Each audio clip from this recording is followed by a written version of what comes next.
Baseball was very popular in the Army in 1863. In fact, in the spring of 1863, especially among New York troops, there was a tremendous kind of baseball fever going on. The game didn't much resemble what you know today. One man wrote of a baseball game on St. Patrick's Day. He said, "We hailed the holiday with as much delight as schoolboys and celebrated by a match of baseball. The game was to be renewed on Friday, but the number of disabled arms, sprained ankles, and lame backs prevented it."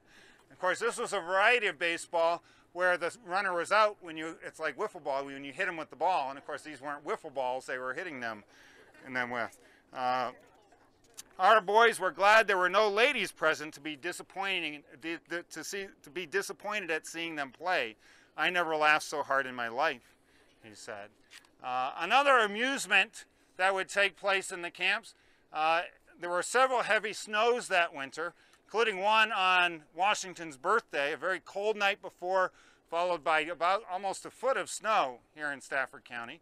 One soldier said, soldier from Ohio said, "You would think it would make us think of home, all the snow, but in fact it was such a nuisance and bother to the men that they did not necessarily look forward to it." But they, as always, made the best of it, and there were a number of large snowball fights in the Army, where the regiments would come out and confront each other as if they were in battle. In fact, the Confederates were more famous for this. They had huge division-size snowball fights down, if any of you know where the Lee's Hill Commercial Center is, down near exit 126. There was a snowball fight down there that involved thousands of men.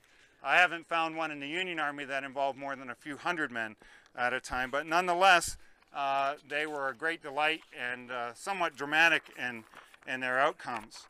One man wrote of dancing being a great amusement in the camps.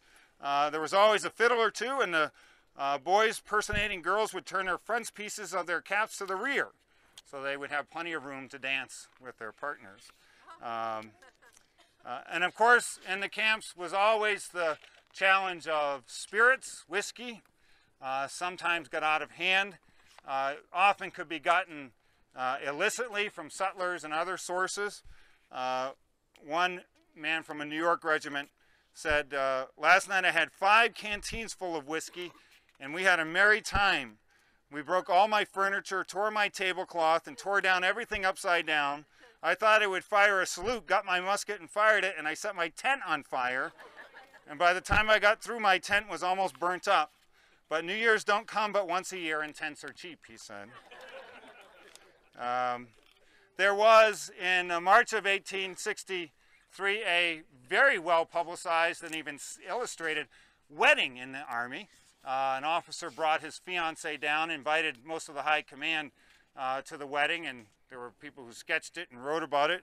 The wedding also prompted a petition from single men in the Army that was apparently signed by hundreds. In fact, the man who wrote about it said, "You can count the length of signature on the paper in miles."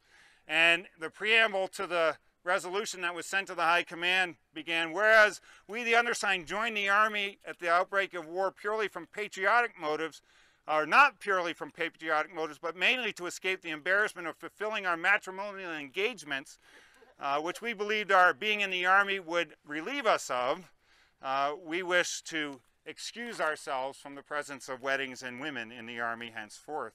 And so, amidst all this horror, you know what? Be they slaves, enslaved people, be they soldiers, be they rich, be they poor, human beings always try to make the best of what they've got.